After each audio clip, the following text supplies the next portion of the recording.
A'udzu billahi minasyaitonir rajim. Bismillahirrahmanirrahim. Assalamualaikum warahmatullahi wabarakatuh.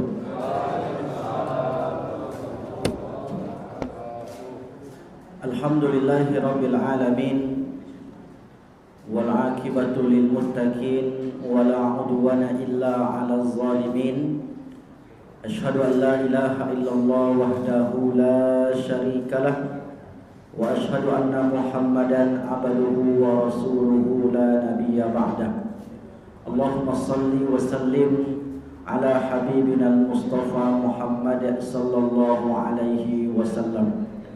Bersyukur kepada Allah dengan mengucapkan alhamdulillahi rabbil alamin. Berselawat kepada baginda Nabi, Allahumma salli ala sayyidina Muhammad wa ala ali sayyidina Muhammad. Assalamu alayka ya Rasulullah, assalamu alayka ya Nabi Allah. Kaum muslimin, Bapak Ibu yang berbahagia, malam ini adalah pertemuan keempat dari buku seri Perjalanan Akhirat, atau tema yang kita bahas perjalanan hidup setelah kehidupan di dunia ini.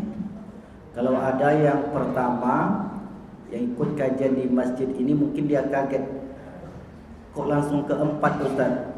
Kapan ketiga, kedua dan pertama? Pertama dahulu pada tanggal 14 hari Rabu. Yang kedua tanggal 25 hari Ahad. Ketiga tanggal 30 di bulan September pada hari Jumat. Hari ini hari Ahad tanggal 27 November. Berarti sudah hampir 50 hari. Mungkin di antara kita sudah ada yang lupa. Maka di sini insyaallah sebelum kita masuk ke materi yang baru, sedikit kita mengulang apa yang pernah kita sampaikan. Sebelum kita masuk ke pembahasan, ada permintaan dari pengurus untuk mengirimkan Al-Fatihah untuk almarhum Dr. Zulkayandri MA, dosen UIN. Ya, Dr. Kayandri ya Pak ya. Ya, yang meninggal pada hari ini jam 8 pagi tadi. Mari sama-sama Bapak Ibu kita hadiahkan Al-Fatihah untuk almarhum. Bismillahirrahmanirrahim. Alhamdulillahirabbil alamin. Arrahmanirrahim. Maliki yaumiddin. Iyyaka na'budu wa iyyaka nasta'in. Ihdinas siratal mustaqim. Siratal ladzina an'amta 'alaihim ghairil maghdubi 'alaihim waladdallin. Lalu kemudian kita bacakan pula surah Al-Ikhlas sekali saja. Qul huwallahu ahad, Allahus samad, lam yalid wa lam yulad wa lam yakul lahu kufuwan ahad. Allahumma ighfir lahu warhamhu wa'afihi wa'fu anhu wa akrim nuzulahu wa wasi' madkhalahu wa ja'al jannata maswahu. Allahumma ja'al qabrahu rawdatan min riyadil jinan wa la taj'al qabrahu hufratan min hufarin niran waqsilhu bima'i thalji wal baradi wa naqqihu minal khataaya kama yunaqqas thawbul abyadu minad danas wa abdilhu daran khairan min darihi wa zawjan khairan min zawjihi wa ahlan khairan min ahlihi birahmatika ya arhamar rahimin. Bapak Ibu yang berbahagia, kenapa tadi saya katakan kita hadiahkan? Bolehkah kita menghadiahkan bacaan doa dan seterusnya kepada orang yang telah meninggal? Boleh. Mana dalilnya? Jangan bilang boleh-boleh saja. Pasti tanya dalil, tak tahu dalil. Saya tak henti-henti mungkin menyampaikan dalil tentang bolehnya mengirimkan Al-Fatihah, doa dan seterusnya kepada si mayit. Meskipun sebelum ini pernah juga kita sampaikan, dan tulisan yang berkaitan dengan doa tersebut sudah kita kirimkan juga. Mungkin Bapak Ibu sudah tengok juga teksnya.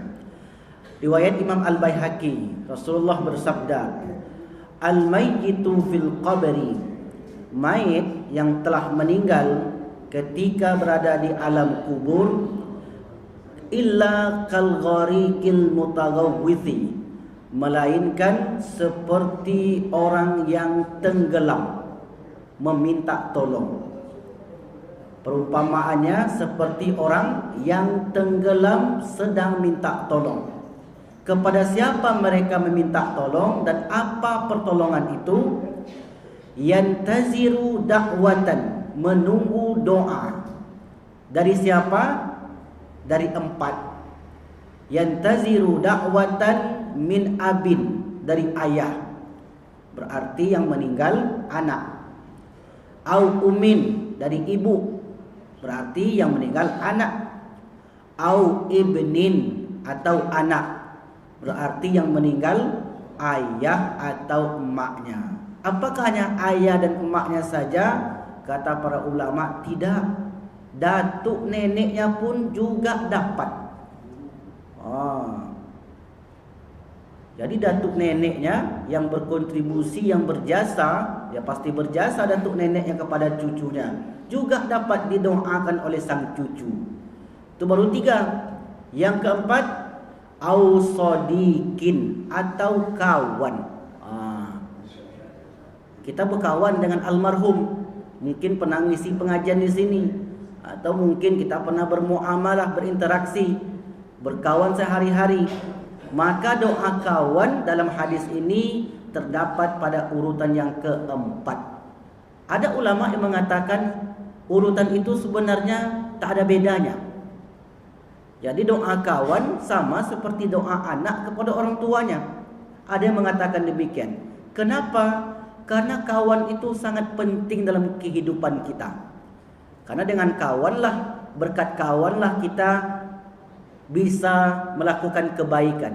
Diajaknya untuk bermajlis, diajaknya untuk bersosial, itu karena kawan. Nah, maka ada ulama mengatakan doa kawan itu juga sama seperti doa ayah kepada anaknya dan doa anak kepada ayah, datuk dan neneknya. Lalu kemudian fa iza lahiqathu, apabila doa itu sampai kepada mereka, ahabbu ilaihi minad dunya wa ma fiha, lebih mereka sukai daripada dunia berikut isinya. Jadi bayangkan Bapak Ibu, ini doa kiriman bacaan kita, dan ini dunia dan isi-isinya. Isi dunia itu banyak. Dibandingkan doa tadi dengan isi dunia, ternyata lebih mereka sukai daripada isi dunia tadi. Kenapa bisa demikian? Gambarannya, ilustrasinya begini. Ada orang yang tenggelam di Sungai Siak misalnya, minta tolong karena orangnya tak pandai berenang. Lalu kemudian datang ibu-ibu ke Sungai Siak itu membawa emas 10 kilo. Lemparkanlah ke orang itu. Kira-kira diambil atau ditolak? Emas 10 kilo banyak tuh, susah ngumpulnya. Ditolak. Kenapa? Karena tak berharga. Tak berharga bagi si mayit. Bagi kita berharga karena tidak membutuhkan pertolongan si mayit tadi, tidak membutuhkan itu. Tetapi kalau kayu lapuk yang mengambang atau pelampung yang harga 50.000 dilemparkan, cepat diambil. Kalau dibandingkan dari sisi materi, pelampung 50.000, emas 10 kilo, tak ada nilainya, tak ada apa-apanya. Tetapi kenapa pelampung itu yang diambil? Karena itu yang dibutuhkan. Nah, begitulah perumpamaannya. Jadi tak dibutuhkan oleh penghuni kubur itu dunia berikut isinya. Yang mereka butuhkan adalah doa. Nah, banyak dalilnya, ada dari Al-Quran maupun dari hadis. Rabbana ighfir lana wa li ikhwanina allazina sabaquna bil iman. Kita tak bahas itu. Kemudian wa inna hadiyatal ahya, sesungguhnya hadiah orang yang hidup, ilal amwat, kepada orang yang telah meninggal, istighfaru lahum, istighfar mereka, wa du'a'u lahum, doa-doa mereka, wa qira'atu lahum, dan bacaan-bacaan yang diniatkan untuk mereka, was-shadaqatu lahum, dan sedekah yang diniatkan untuk yang telah meninggal tadi. Itulah bentuk hadiah orang yang hidup kepada orang yang telah meninggal. Kalau ada yang bertanya nanti Pak Ibu, kami tak percaya. Tak percaya kami ada hadiah-hadiah begitu. Kalau ada yang bilang begitu, maka bilang ke dia, kalau Bapak Ibu tak percaya, coba mati dulu. Suruh dia mati dulu, nanti kita kirimkan. Kalau tak sampai, balik lagi ke dunia. Karena tak semua apa yang disebutkan oleh Nabi, oleh Allah itu dapat kita rasakan langsung. Cukup percaya saja. Kalau kita sakit gigi atau ada orang sakit gigi, kata dokter jangan makan yang dingin-dingin. Kita percaya atau tidak? Karena nanti akan sakit giginya. Kita percaya. Itu dokter yang mengatakan. Kalau yang kena asam urat, jangan makan kacang-kacangan. Nanti kambuh asam uratnya. Tak percaya saya Pak Dokter. Lupa dimakan juga. 2 hari kemudian bengkak dia. Baru percaya. Kan kata dokter.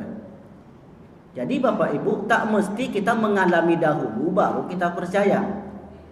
Apalagi yang mengatakan itu para ulama, dan itu bersumber dari hadis riwayat Imam Al-Baihaqi.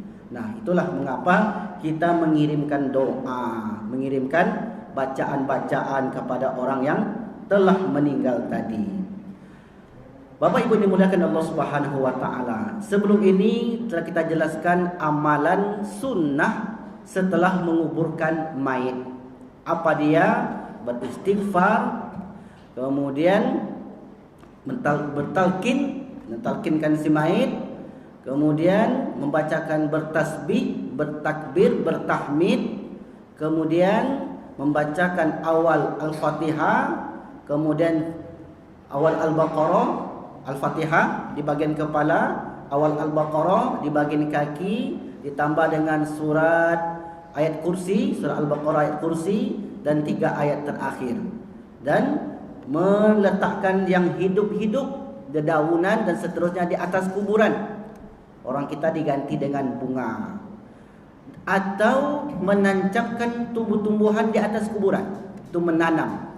Dan semua itu berdasarkan hadis Rasulullah sallallahu alaihi wasallam. Itu sudah kita jelaskan pada hari Jumat dahulu, tanggal 30 September. InsyaAllah sudah lupa Ustaz, alhamdulillah. Kemudian apa lagi yang telah kita jelaskan tentang orang yang susah proses sakratul mautnya. Ada orang yang mudah sakratul mautnya, ada yang sulit. Ayat yang mengatakan orang yang mudah itu wan nasyitati nashta, demi malaikat yang mencabut nyawa dengan lembut. Berlemah lembutlah malaikat itu kepada calon si jenazah ini. Dia pun meninggalkan dunia ini dalam keadaan tersenyum. Dikisahkan oleh Buya Hamka ketika bibinya Aisyah akan meninggal. Beliau membaca ayat-ayat suci Al-Quran sampai hembusan nafas terakhir. Kemudian wanasyitati nashta wanazi'ati gharqa, demi malaikat yang mencabut nyawa dengan keras. Yaitu ada orang yang akan meninggal kesulitan dan kepayahan. Apa doanya? Bapak Ibu mesti hafal doa ini. Doa ini sangat jarang dibaca oleh imam-imam di masjid. Doanya pendek. Suatu ketika Rasulullah di detik-detik terakhirnya, Aisyah berada di sisinya. Ra'aitu Rasulullah wa huwa bil mauti. Saya melihat Rasulullah di detik-detik terakhirnya. Wa indahu qadahun fihil ma'. Di sisinya ada bejana yang berisi air. Summa yudkhilu yadahu, memasukkan tangan Rasulullah, dia memasukkan ke ember tersebut. Summa yamsahu wajhahu, lalu kemudian beliau mengusapkan ke wajahnya. Ini Rasul sendiri yang melakukan. Dimasukkan tangannya ke ember, tangannya basah, lalu kemudian diusapkan ke wajahnya sembari berdoa. Allahumma a'inni ala sakaratil maut. Masih ingat ya Pak ya? Saya yakin Bapak Ibu baca doa ini karena sudah saya ajarkan. Kalau tak baca, insyaAllah baca Ustaz. Doa yang kedua, Allahumma hawin alaina fi sakaratil maut waja'al malaikatal mauti rafiqa. Jadikanlah malaikat maut itu sebagai sahabat. Apa maknanya? Agar nanti ketika ruh kita akan dicabut, malaikat ini berlemah lembut. Wa binaz'i ruhi, ketika ruhku akan dicabut, syafiqa, dia pun berlemah lembut. Itu doa yang dahulu kita ajarkan. Bapak Ibu ini muliakan Allah Subhanahu wa taala. Maka pada malam ini satu lagi doa yang kita ajarkan. Doa ini dibaca sebelum tidur. Selama ini saya yakin Bapak Ibu banyak bacaan-bacaan doa-doa yang sudah diamalkan. Misalnya Bismikallahumma ahya wa amut. Ada yang membaca 3 kul, ada yang membaca surah Al-Muluk, ada yang membaca surah Sajadah, ada yang berselawat, ada yang bertasbih dan lain sebagainya. Semua itu sudah tepat dan sudah benar. Nah, doa yang kita ajarkan pada malam ini, doa yang khusus dibaca sebelum tidur. Apabila kita membacanya dan kita wafat, meninggal pada malam itu, karena arwah kita ketika kita tidur dibawa oleh Allah. Karena mati itu dibagi kepada 2 di dalam Islam, mati besar dan mati kecil. Dalilnya Az-Zumar 42, Al-An'am 60. Mati besar, mati yang dikuburkan. Mati kecil, orang yang tidur disebut mati kecil. Maka ketika kita bangun dari tidur, alhamdulillahilladzi ahyana ba'dama amatana. Segala puji bagi Allah yang telah menghidupkan kami setelah mematikan kami. Berarti Bapak Ibu nanti malam kita akan menjemput kematian kita, mati kecil. Maka mati kecil ini cukuplah di rumah saja. Jangan duduk di masjid ambil tiang, mati juga di situ. Tertidur maksudnya. Asal dapat tiang, asal kena AC, dah mati dia. Pergi ke kantor, tak ada kerjaan, mati sebentar. Duduk di mobil, ada orang setiap kali terduduk dia mati. Nikmat sekali rasanya. Nah, cukup di masjid jangan, karena kita sedang pengajian, mati kecil. Nah, apabila dibaca doa ini, kata Rasulullah SAW, maka kamu ditulis seperti orang yang suci, fitrah. Fitrah artinya suci.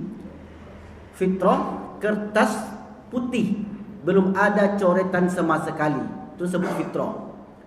Hadis menjelaskan anak yang baru lahir dari rahim siapapun terlahir dalam keadaan fitrah. Muslim ataupun tak muslim, beriman orang tuanya ataupun tak beriman, fitrah. Kullu mauludin yuladu alal fitrah. Setiap yang terlahir adalah fitrah, suci, yaitu bersih, tidak ada membawa dosa. Allah pun ceritakan dalam Al-Quran, fa'akim wajhaka, hadapkanlah wajahmu hanifah, kepada jalan yang lurus. Fitratallahi allati fataran nasa 'alaiha. Fitrah Allah itu Allah mensucikan kepada orang-orang yang Allah sucikan. Jadi fitrah maknanya bersih dan suci. Maka doa ini Bapak Ibu bisa baca sebelum tidur. Riwayat Imam Bukhari. Doanya mana Ustaz? Dah berkali-kali Ustaz sampaikan doanya. Tadi saya kirimkan juga ke Pak Yendi. Silakan nanti Bapak Ibu print satu halaman. Ya, tadi sudah di-share katanya ke grup. Nanti tengok di grup itu, di print satu halaman saja. Karena doanya agak panjang, ditempelkan di dinding rumah, ya, dekat kasur. Kalau sudah hafal, alhamdulillah lebih bagus. Riwayat dari Bara bin Azib, an Bara ibni Azib, qala berkata, qala Nabi sallallahu alaihi wasallam, Nabi sallallahu alaihi wasallam bersabda, idza ataita, apabila kamu mendatangi madja'aka, tempat tidurmu, berarti kita akan tidur. Fatawadda, maka berwuduklah, kawudu'i lis-shalah, seperti wuduk seakan-akan kita akan solat. Diperintahkan berwudu seperti kita akan mau solat. Basuh muka 3 kali, tangan 3 kali, kepala 3 kali, telinga 3 kali, dan kaki 3 kali. Persis seperti kita akan solat. Setelah itu, setelah berwudu, mungkin bapak ibu ingin solat dulu 2 rakaat, solat taubat. Bagus. Atau mungkin ingin membaca surat As-Sajdah. Karena la yanamu Rasulullah tak tidur hatta yaqra'a, sehingga beliau membaca As-Sajdah. Mungkin bapak ibu membaca 3 qul huwallahu ahad, qul a'udzu birabbil falaq. Mungkin bapak ibu baca ayat yang lain. Sudah itu berzikir subhanallah dan seterusnya. Sesudah itu, ini penutupnya doa ini. Kata Rasulullah, summat taji ala syikikal aiman, berbaringlah menghadap kanan. Begini posisinya. Usahakan kaki jangan ke kiblat. Ketika tidur, arahkan jangan ke kiblat. Kalau betul-betul rumahnya itu dan kasurnya itu mengarah ke kiblat, maka agak miringkan sedikit. Kenapa tak boleh Ustaz? Etika. Karena agama kita ini agama yang penuh dengan adab. Jadi beradab kita kepada Ka'bah, bahwa kita tidak boleh menghadapkan kaki kita. Sama seperti kita di kamar mandi bapak ibu. Ada WC itu mesti dia begini. Sana kiblat, maka kita menghadap ke utara ataupun selatan. Tidak boleh etikanya menghadap ke barat atau ke timur. Karena ke timur itu adalah kiblat kita, atau ke barat itu adalah kiblat kita. Mesti itu etikanya.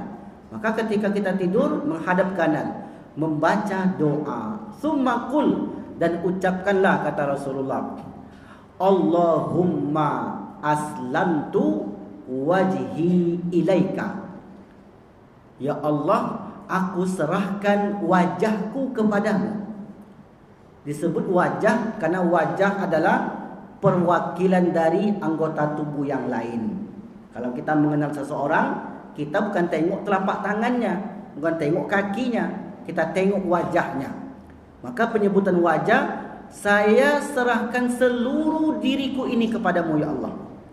Allahumma aslamtu wajhi ilaika. Agak pelan saya membacanya agar bapak ibu dapat mengikutinya, dan kalau bisa hafal alhamdulillah. Allahumma ya Allah, aslamtu, aku serahkan, aslamtu wajhi, diriku, ilaika, kepadamu. Itu yang pertama. Yang kedua, wa fawwadtu amri ilaika.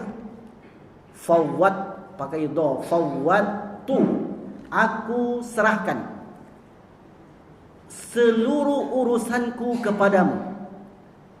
Aslam tu menyerahkan juga maknanya. Fawad tu juga menyerahkan maknanya. Fawad tu dipakai untuk menyerahkan urusan-urusan amri. Wa fawwadtu amri ilaika. Aku serahkan seluruh urusanku kepadamu. Kenapa begitu banyak penyerahan dalam tidur itu Bapak Ibu? Karena ketika kita tidur, kita berada di posisi yang paling lemah. Nyamuk hinggap, kalau tak sakit gigi kita tak akan sadar kita. Ada orang tidur di kebun, di tanah, lewat ular ketika tidur tuh, tak bisa dia menyingkirkannya. Kata maknya, jangan bergerak, jangan bergerak. Itu ada ular lewat. Ini kawan saya Pak, karena tinggal di kebun, baru buka lahan, rupanya di situ banyak ular. Lewatlah ular melintas atas perutnya. Tak ada kuasa ketika tidur. Maka ketika tidur kita sangat-sangat lemah sekali.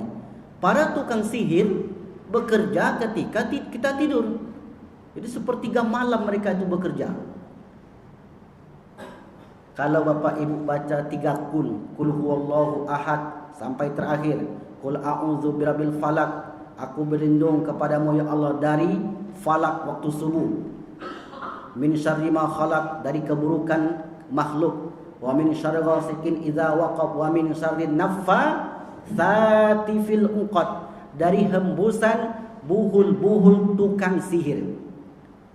Tukang sihir itu diambilnya rambut, rambut Nabi ketika itu, kemudian dimantralah oleh orang Yahudi. Perempuan tua beragama Yahudi menyantet Nabi. Ayat ini belum turun, 3 kul itu belum turun. Qul huwallahu ahad, qul a'udzu birabbil falaq, qul a'udzu birabbin nas. Belum turun itu. Jadi Nabi tidur rupanya disantet. Bisa Nabi kena santet? Bisa. Efeknya apa? Efeknya Nabi bermimpi. Mimpi yang tak sesuai dengan Nabi. Nah, mimpi para Nabi itu adalah ilham. Mimpinya aneh-aneh. Maka datang Jibril, turun Jibril, wahai Muhammad, engkau kena sihir. Siapa yang menyihir? Wanita tua yang beragama Yahudi. Apa yang dilakukannya? Diambilnya rambutmu, lalu kemudian diikat dan dibacanya mantra. Sesudah itu dibuang ke dalam sumur. Apa mantranya? Tak disebutkan apa mantranya. Tapi kalau di kampung-kampung kita ada mantra. Tapi jangan pula dia hafal nanti ya Bapak Ibu ya. Bacanya mantra. Tertitik tawar di langit, tertitik tawar di bumi. Aku menawar jadi api, aku menawar jadi racun ke dalam batang tubuh si bulan. Berkat kalimat la ilaha illallah, kata dia. Itu jangan dihafal yang terakhir itu. Itu contoh. Siapa yang diniatkannya? Ditujukannya kepada, karena pada petang itu dia suka ke perempuan. Rupanya perempuan itu tolaknya mentah-mentah, dikasarinya, sakit hati, datang ke Mbah Dukun. Apa mantra itu? Kalau bahasa orang Wacunda, kena si jundai. Bisa. Ya, kalau Allah berkehendak, kenapa tidak bisa? Tapi Bapak Ibu, kalau kita bentengin diri kita sebelum tidur dengan membaca 3 kul tadi, qul huwallahu ahad, qul a'udzu birabbil falaq, qul a'udzu birabbin nas, maka insyaallah Allah jaga kita. Allah jaga keluarga kita. Maka Nabi setelah membaca itu diusapkannya. Suatu ketika Aisyah yang mengusapkan. Diusapkanlah ke tubuh Rasulullah sallallahu alaihi wasallam. Itu sebagai tangkal. Jadi Al-Qur'an itu menjadi tangkal, menjadi pembenteng diri kita ketika sudah dibaca. Kalau diletak saja di mobil, letak di lemari, apalagi diambil ayat Al-Quran itu digulung, letakkan di pinggang anak kecil, bisa jadi mantranya. Tak begitu, diamalkan. Al-Quran dia bisa menolong diri, bisa membentengi diri dari jin, dari setan dan kawan-kawannya ketika dibaca. Kalau tak dibaca tidak Pak, segudang pun Al-Quran, tetap akan orang itu akan kesurupan. Dia pencetakan Al-Quran, ratusan Al-Quran, ribuan Al-Quran situ. Tapi kenapa kesurupan? Ya karena mencetak saja. Karena tidak dibaca, tidak diamalkan. Nah, Al-Quran bisa menolong seseorang ketika sudah dibaca dan diamalkan. Diserahkanlah diri kita. Jadi kalau di Mesir itu Bapak Ibu, kami dapat kabar, dapat cerita dari senior-senior, setiap tahun ada perkumpulan tukang sihir sedunia. Karena Mesir itu tempatnya sihir dan tempat juga ulama. Kapan? Ketika zaman Nabi Musa. Nabi Musa yang berada di samping Fir'aun itu tukang sihir. Maka datang mukjizat, diberikan mukjizat kepada Musa, tongkat bisa menjadi ular. Nah, itu bukan sihir, itu mukjizat. Karena ingin mematahkan semua sihir-sihir yang ada ketika itu. Kami dapat kabar setiap tahun ada pertemuan tukang sihir sedunia. Ada juga pertemuan ulama sedunia. Jadi di Mesir itu komplek Pak. Kalau yang mengikut Nabi Musa jadi orang baik. Kalau mengikut Fir'aun, itulah la haula wala quwata illa billah. Tak semua orang Mesir itu baik. Tergantung siapa yang diikutinya. Nah, ini nanti Bapak Ibu pergi umrah plus Mesir, kena copet. Katanya Mesir, udkhulu Misra insyaAllah aminin. Masuklah ke Mesir, insyaAllah kamu aman. Tapi saya tak aman. Hilang sendal masuk masjid, di bis dicopet. Apa maknanya? Yang melakukan itu adalah keturunan Fir'aun. Kalau keturunan Musa baik Pak. Kita enggak ada duit, masuk kita ke masjid tuh, wahai imam, saya enggak ada duit nih, saya mahasiswa. Hal indaka minal Quran. Apakah kamu punya hafalan Quran? Dibaca oleh kawan saya ini. Dikasihnya 50 pon. 50 pon kali 2.000, dapat 100.000 hanya membacakan Al-Quran. Begitu kalau sudah baik itu. Nah, Jadi tukang sihir itu bekerja pada sepertiga malam. Pada malam itu kita sedang lemah-lemahnya.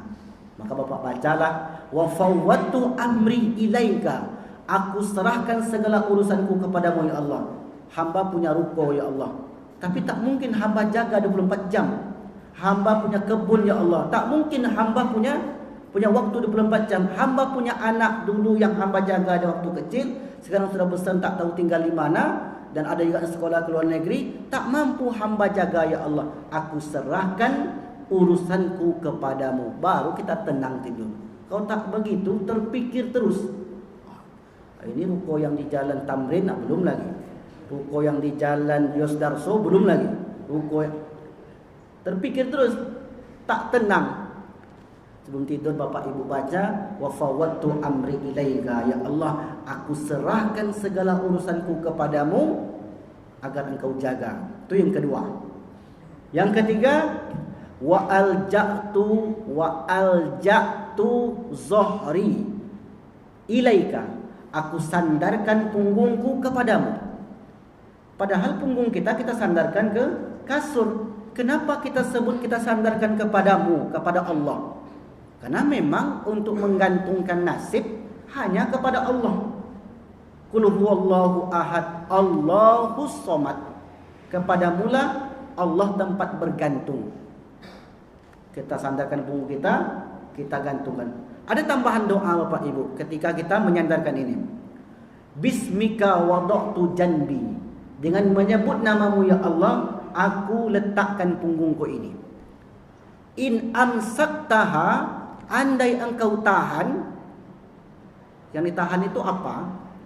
Roh kita tidak dikembalikan lagi tidur selama-lamanya. In amsaktaha, andai engkau tahan roh aku itu ya Allah, farhamha, maka rahmatilah dia.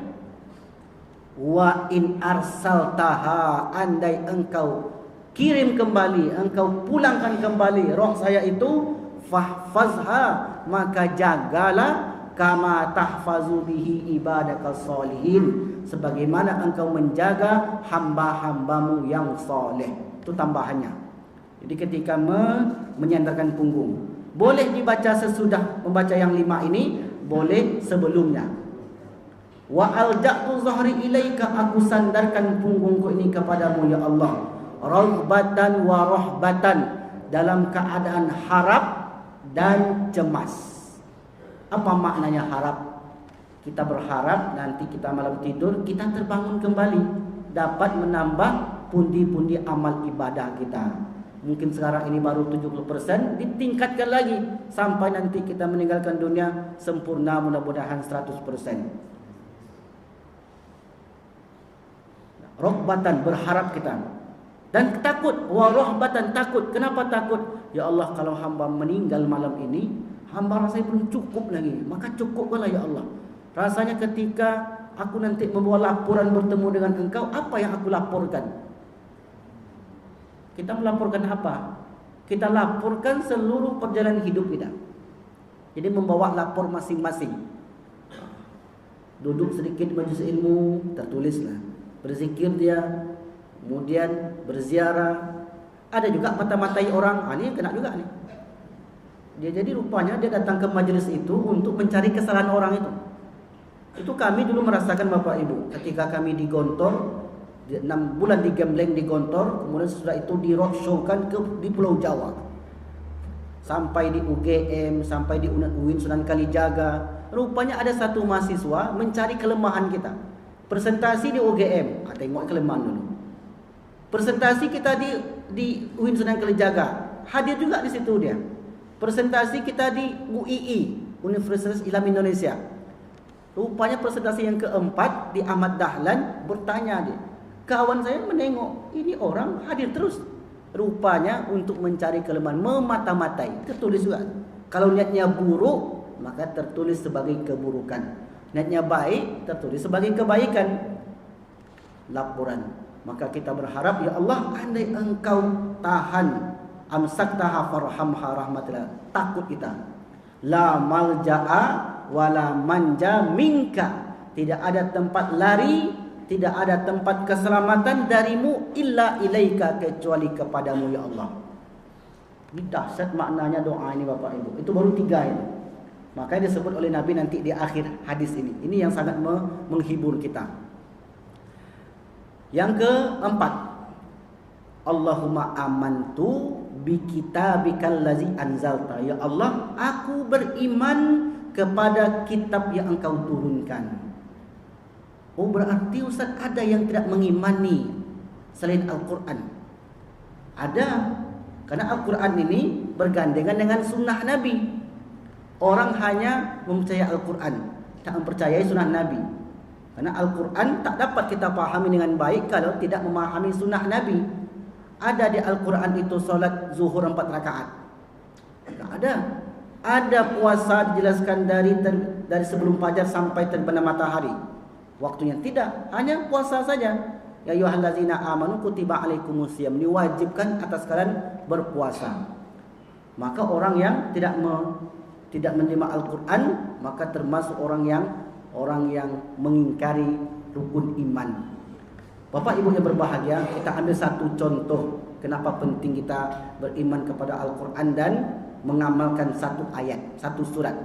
Surah Al-Mulk yang dibacakan, yang disebutkan oleh Rasulullah, man qara'a tabarakalladzi biyadihil muluk, siapa yang baca surah Al-Mulk kulla lailatin, sebelum tidur, itu setiap malam, mana'ahullahu min azabil qabri, Allah cegah orang itu daripada azab kubur. Amalannya dijelaskan oleh Imam Ibnu Katsir dalam kitab Tafsir Al-Quran Al-Azim tentang keistimewaan surah Al-Mulk. Ketika orang meninggal, masuk ke alam kubur, ke alam barzah, datang malaikat fayatiyani malakan, datang 2 malaikat kepada orang itu, fayas'alan, mengajukan pertanyaan-pertanyaan, 8 pertanyaannya. Lalu kemudian ketika diajukan pertanyaan, muncul sosok yang mencegah malaikat Munkar Nakir itu untuk mengajukan pertanyaan. Setiap kali mengajukan tak boleh. Setiap kali mengajukan tak boleh. Ditanya oleh malaikat ini, engkau siapa? Saya amalan orang ini. Amalan yang mana? Amalan surat Al-Mulk, saya Al-Mulk. Itu kata Imam Nukasir. Kau tak boleh tanya orang ini, karena dulu dia di dunia membela saya, meluangkan waktunya untuk saya. Sekarang saatnya aku untuk membela dia. Kata malaikat, tidak bisa. Saya ditugaskan oleh Allah untuk menanyai setiap orang meninggal. Kata surah Al-Mulk, tak bisa juga. Saya ditugaskan oleh Allah untuk memberi syafaat. Iqra'ul Quran fa innahu ya'ti yaumal qiyamati syafi'an li ashabihi. Dan banyak riwayat yang lain tentang keutamaan surah Al-Mulk yang memberi syafaat. Kalau begitu, kata malaikat Munkar Nakir, engkau datang kepada Allah, sampaikan kepada dia, engkau memberi rekomendasi kepada orang ini untuk tidak diajukan pertanyaan. Berangkatlah surah Al-Mulk ini berbentuk sosok. Lalu kemudian bertemu dengan Allah. Ya Allah, engkau sudah katakan dalam sabda Nabimu, beriman kepada Nabi Al-Quran tadi, bahwa engkau berikan keistimewaan. Siapa yang membacaku ketika di dunia, maka engkau berikan syafaat kepada orang itu. Kata Allah, nampaknya aku marah nih surah Al-Mulk. Kenapa begitu ngomong? Ya karena ada hamba yang dulu di dunia membacaku, aku beri syafaat dan malaikat Munkar Nakir tak mau, bersikeras dengan saya, maka beri saya rekomendasi. Itulah bahasa kitanya Pak. Jangan bayangkan betul rekomendasi pakai surat pula, pakai tanda tangan. Itu bahasa untuk memudahkan. Lalu kemudian sesudah itu turunnya, baik wahai surah Al-Mulk, engkau boleh memberi syafaat, sampaikan kepada hambaku malaikat Munkar Nakir tersebut. Kemudian dia pun pulang, bertemu lagi dengan Munkar Nakir. Kata dia, ini rekomendasi daripada Allah, engkau tak boleh menanyai orang ini. Akhirnya Bapak Ibu tak jadi ditanya. Jadi ada orang nanti ketika masuk alam kubur tidak diajukan pertanyaan oleh malaikat Munkar dan Nakir. Kita termasuk atau enggak? Atau ditambah pertanyaannya? Makin repot nanti kan. Pertanyaan penyidik awalnya 3 jadi 30. Tak selesai-selesai sidangnya. Itu di alam kubur kita masih menerima kiriman pahala tadi. Itulah di antara yang membantu kita nanti di alam kubur. Oke, baik, akhirnya Al-Quran tadi memberikan syafaat. Jadi jangan salah paham tentang syafaat Al-Quran ini. Pak Ustaz, kalau kita baca surat Yusuf, ini anak kami sedang hamil ini, hamil tua.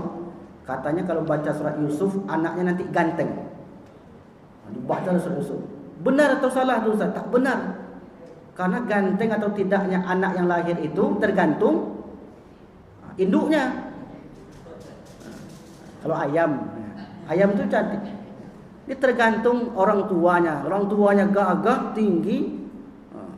Kalau macam Ilham, tentu ganteng dia anaknya.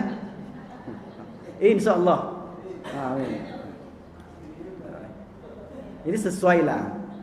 Jadi untuk apa kita bacakan surat Yusuf itu? Untuk agar yang didengar oleh si mayit, yang didengar oleh si janin ini perkataan-perkataan yang baik. Makanya orang tua dulu itu untuk memotivasi itu susah.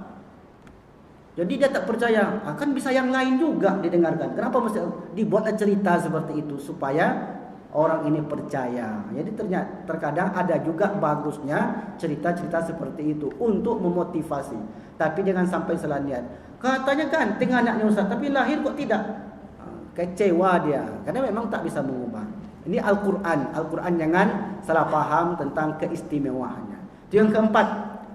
Saya ulang lagi. Allahumma aslamtu wajhi ilaika wa fawwadtu amri ilaika wa alja'tu zuhri ilaika raghbatan wa rahbatan la malja'a wa la manja minka illa ilaika. Yang keempat, Allahumma amantu bi kitabikal ladzi anzalta. Ya Allah, hamba beriman kepada kitab yang Engkau turunkan.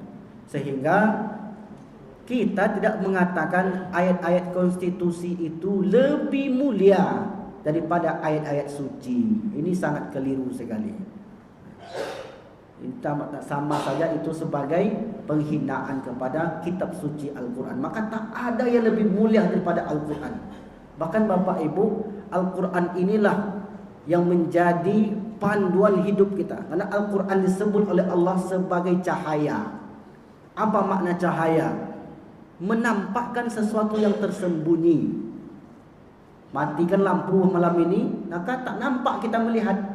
Ada lampu bisa melihat karena ada cahaya. Al-Quran sebagai kitab petunjuk. Kenapa ada orang tersesat, ada porboden? Karena tak tengok rambu-rambu, tak boleh masuk. Masuk juga di situ, tentu ditilang sama Pak Polisi. Tak ngikuti petunjuk. Sebagai obat, sebagai rahmat, sebagai pembimbing dan lain sebagainya. Maka itulah Al-Quran menjadikan yang paling utama dan paling istimewa dalam kehidupan kita. Yang kelima, yang terakhir, Allahumma amantu, aku beriman, wa bi nabiyyika, dengan nabimu, alladzi arsalta, yang engkau utus. Apa maknanya? Ada orang tak percaya dengan perkataan Nabi. Namanya ingkar sunnah. Jadi dia hanya percaya Al-Quran saja. Pokoknya hadis tak percaya. Muhammad itu kan manusia, kita manusia. Kalau dia salah, kita salah, dia pasti salah. Sama seperti manusia. Buat apa? Al-Quran ini jelas kitab suci.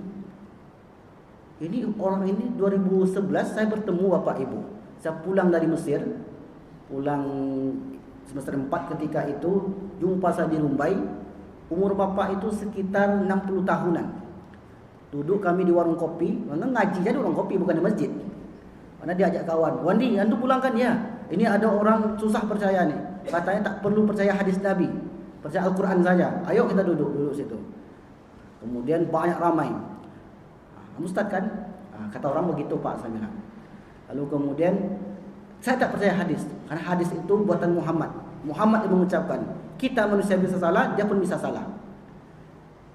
Hadis itu menjelaskan isi Al-Quran Pak, saya bilang. Karena perintah solat 4 rakaat untuk solat Isya tak ada di Al-Quran. 4 rakaat solat zuhur tak ada di Al-Quran. Untuk berpuasa dari jam sekian sampai jam sekian, untuk bayar zakat jumlahnya sekian, tak ada di Al-Quran. Itu dijelaskan oleh Nabi, disambung oleh kawan saya ini. untuk menguburkan orang yang meninggal tak ada di Al-Quran, Pak, kata dia. Bapak mati nanti kami buang sungai Siak, karena nggak ada di Al-Quran. Kalau bapaknya berpegang dengan Al-Quran, tak mau percaya hadis, maka bapak nanti meninggal kami buang sungai Siak. Tapi rupanya orang ini, karena mungkin saking awamnya, tetap dia bersekukuh dengan pendapatnya itu. Karena manusia itu an-nasu a'da'u ma jahilu. Seorang memusuhi apa yang dia tidak ketahui. Dia debat dengan orang itu, Pak, keras-keras debat dengan kita. Itu sebenarnya karena dia tak tahu apa yang kita sebutkan. Pulang saya 2013, saya tanya lagi kawan saya yang di Mumbai, rupanya bapak ini sudah innalillah. Nggak tahu saya apa akhir hayatnya. Apakah dia percaya dengan hadis-hadis Nabi atau tidak. Kalau dia tidak percaya itu karena keawamannya, itu dimaafkan oleh Allah. Begitulah Allah itu pemaafnya. Orang yang tak tahu melakukan kesalahan dimaafkan oleh Allah. Tapi orang yang sudah tahu melakukan kesalahan, itu yang tidak disukai oleh Allah Subhanahu wa ta'ala. Nah, 5 tadi. Ulang lagi. Allahumma aslamtu wajhi ilaika wa fawwadtu amri ilaika wa alja'tu zuhri ilaika raghbatan wa rahbatan la malja wa la manja minka ila ilaika. Allahumma amantu bi kitabika allazi anzalta wa bi nabiyyika allazi arsalta fa in mutta min lailatika, andai engkau wafat pada malam itu, fa anta alal fitrah. Itu kita sebutkan tadi, kamu dianggap suci, disebut suci oleh Allah Subhanahu wa ta'ala. Kata Nabi, waj'alhunna akhir ma tatakallamu bihi. Maka jadikanlah doa ini akhir dari ucapanmu dalam kehidupan sehari-hari.